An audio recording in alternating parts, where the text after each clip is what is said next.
Let's return here to the studios. Christian Rajakwe is the head of a research and strategy at Cordros Capital, and is weighing in on the latest earnings, in particular from the consumer goods sector. Good morning. Good morning. Are you folks organizing any get-together for women in Cordros Capital today? Certainly. At the time I left the office, virtually every woman in my office is currently in the boardroom. So they're having, there's an event actually planned for today to celebrate the women in the office. So certainly. Interesting. I just wanted to ask. I wish I could join that. But again, I'm not of the female folk. But again, some of the issues that will be discussed today with you has to do with earnings. And these are generated by companies listed. So let's go straight to business when it comes to the listed consumer goods. And the current earnings season is kicking off with one or two of the big names. And one of these is Nestle. This earnings is good, but looks not so good. It depends on the context you are looking at it from. I think when you try to compare what the companies have done in 2017 with the state of the economy in 2016, you would want to say that on average, you just want to give them a fair score. What companies report typically is a reflection of what is obtainable in the environment. And I like to think that in a year where Nestle reported a 40% growth in, post-tax profit, I think that earnings in a subdued consumer environment, I think is fantastic. It's a great return to shareholders, over 42 naira dividend paying to shareholders. I think that's massive in the context of the environment. You think Nestle is sitting on a pot of cash? Nestle is a premium company in the FMCG environment in Nigeria, certainly.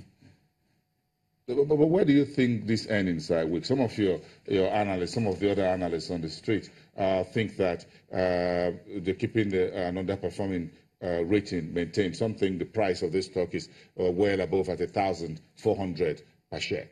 True. I think what has happened with Nestle is, the company has, over the last, decade and more, returned, we've been very consistent in terms of performance. And that, to a large extent, similar to what you have in the banking sector. So investors have sort of attached this premium, to the company's stock, such that, it's been overpriced. It's been priced a lot higher than what, its earnings are currently, and I even expect it to be. So hence why, on average, consensus actually think that at 1,375 current market price, the stock looks very expensive. But hey, you also want to give Nestle that credit because, like I've said earlier, it's a premium brand, within the consumer space. If you try to compare Nestle with Cadbury, for instance, that's a company that comes closer in terms of related products and all of that. You want to give credit to Nestle and how the business has evolved over the last 10 years when the closest competitor has more or less struggled. So hence, if I'm an investor and I want to put my cash in a company that I feel is safer and will give me better return, the first that comes to my mind is Nestle. So what's the thing with Nestle stock price is, more money just pretty much chasing the stock. But do you think Nestle has effectively knocked Cadbury off the competition table? The numbers actually speak volume. The measurable statistics. 2014, for instance, 2004 rather, for instance, that's over 13 years now. Nestle's revenue was about 28. Unilever, Cadbury was 22. That's about 1.4 times Cadbury's revenue. Today, Nestle has a revenue of 288 billion. If you analyze Cadbury's 9 months revenue, is about 2017 revenue. So you expect that about for 2017, Cadbury should return revenue of 33 billion. So from 1.4 times revenue, in 2004, today is over 8 times, the size of, Cadbury. So that speaks to how much Nestle has left, Cadbury over the years. So there's been a lot of factors that have been responsible for this. Nestle pretty much enjoys very strong brand equity, and also they've been able to associate with the consumers. So most of their products, you see this strong consumer loyalty. So when you speak of Milo, you speak of children. When you speak of Maggi, you speak of women. When you speak of Nescafe, you talk about the corporate guys. When you speak of the pure life water, you speak of the HNIs and premium water consumers. So that is what Nestle has enjoyed that Cadbury does not have. If you look at distribution network, Nestle has a better distribution network. I mean, they've been able to associate with their distributors quite strongly and been very supportive. I had a conversation with over 6-7 distributors of Nestle that account for over 80% of Nestle sales. And the feedback that so they also coincidentally distribute for Cadbury as well. The feedback we have is that you would sell about 8. So for you will sell about 8 Nestle products before you sell one, Cadbury product. So that speaks to, how much. So for that reason, most distributors are willing to take more of Nestle products than the Cadbury product because the market loves Nestle. We'll spend time, sometime in the future, to look at Cadbury again. Quite a number of issues there for this once a blue chip company. I'm not too sure what has really hit this company, whether it was the regulatory actions of about more than a decade ago over the financial misstatements, the Ayokadri and Bomioni's regime with the SEC intervention, whether that is still hanging over that company, I don't know yet, but I'm going to find out a little bit, maybe from folks like you as well. Let's leave that. But let's look at 2 other companies within the FMCG, which is Unilever and PZ Cousins.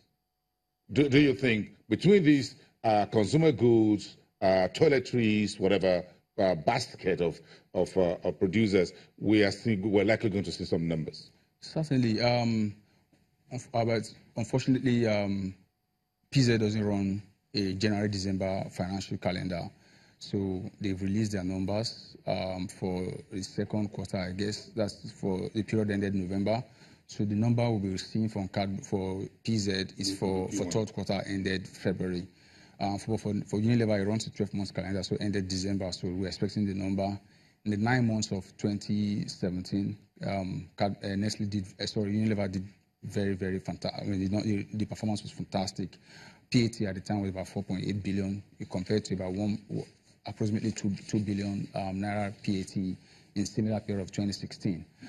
So what Unilever has also done as well is, yes, like most consumer companies, they've taken their prices, but also we've seen some volume growth, particularly in the home care, segment. And then also, I mean, what they have ahead of PZ as well is that they have some food elements in their product portfolio as well, which they have been able, which has been very helpful for them in this period of challenging consumer environment. And some of those food products were bought from Cadbury. Exactly. So just one of them, they bought Knorr Maggi there's Knorr seasoning rather from Cadbury, and that has been a very major, a positive acquisition for them. Because and using that to chase Nestle. Exactly. At the moment, I mean, if you go say in the last 10 years, Maggi pretty much, as Nestle's Maggi now at the time, had a very high share of the seasoning markets. But over the years, since Unilever's acquisition of that product, there have been very strong investments in route to market. There have been very strong investments in getting Knorr to connect with the women as well. No, since he left the Cadbury stable, it's been a little bit unstable. That's that product. Well, let's leave it another day. I will taste and find out what it tastes like. But thank you so much. Thank you. That's about testing the earnings from the fast-moving consumer goods, the head of strategy and research at Cordros Capital, Christian Orajekwe. When we come back, we're counting how many oil rigs does Nigeria really have, and if $20 per barrel is the right cost at producing oil in Nigeria. That's what the NNPC says in the last 2-3 days. We're working all of that together when we wrap up the show.